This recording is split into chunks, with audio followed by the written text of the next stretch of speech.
நீங்க ஒரு பிசினஸ் ஓனரா உங்களுக்காக நீங்களே Facebook ஆட்ஸ் ரன் பண்ணிட்டு இருக்கீங்க. பட் எனக்கு கரெக்டான லொகேஷன் நான் டார்கெட் பண்றேன். பட் நான் எக்ஸ்பெக்ட் பண்ற லொகேஷன்ல இருந்து வரல. அண்ட் இல்லைன்னா நார்த்ல இருந்து எல்லாம் வராங்க அப்படிங்கிற மாதிரியான இஷ்யூஸ் நீங்க ஃபேஸ் பண்ணிட்டு இருக்கீங்க அப்படின்னா இந்த வீடியோ உங்களுக்கு தான். நான் இதுல சொல்ல போற 3 இம்பார்ட்டன்ட் பாயிண்ட்ஸ் நோட் பண்ணிக்கோங்க. நம்பர் 1. சோ நீங்க கிரியேட்டிவ்ஸ் ரெடி பண்ணுவீங்க இல்லையா? ஃபார் எக்ஸாம்பிள் கிரியேட்டிவ் அப்படின்றது போஸ்டா இருக்கலாம் இல்ல வீடியோவா இருக்கலாம். இந்த கிரியேட்டிவ் வந்து நீங்க ஆடா குடுக்குறீங்களோ அதுல வீடியோலயே நீங்க மென்ஷன் பண்ணிடலாம். என்னோட சர்வீசஸ் இந்த ஏரியால தான் அப்ளிகபிள். இல்ல நீங்க சென்னையில மட்டும் கொடுக்குறீங்க அப்படின்னா சென்னை உங்களோட சர்வீஸ் வந்து சென்னையில ப்ரொவைட் பண்றோம் அப்படிங்கிற மாதிரி நீங்க மென்ஷன் பண்ணிடலாம். நம்பர் 2.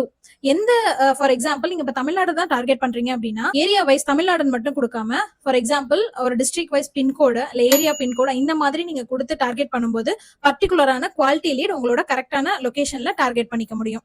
நம்பர் 3. இதுல நீங்க ஒருவேளை ஆட் ரன் பண்ணிட்டு இருக்கப்ப பர்டிகுலர் நார்த் லொகேஷன்ல இருந்து வராங்க அப்படின்னாக்கா அந்த லொகேஷன்ஸ் நீங்க நோட் பண்ணி வச்சுட்டு எக்ஸ்க்ளூட் லொகேஷன்ஸ்ல நீங்க கொடுத்துக்கலாம். இந்த மாதிரியான டிப்ஸ் வந்து உங்களுக்கு யூஸ்ஃபுல்லா இருக்கும்னு நினைக்கிறேன். இதே மாதிரியான யூஸ்ஃபுல்லான இன்ஃபர்மேஷனுக்கு மனித டிஜிட்டல் ஏஜென்சி பேஜை ஃபாலோ பண்ணிக்கோங்க.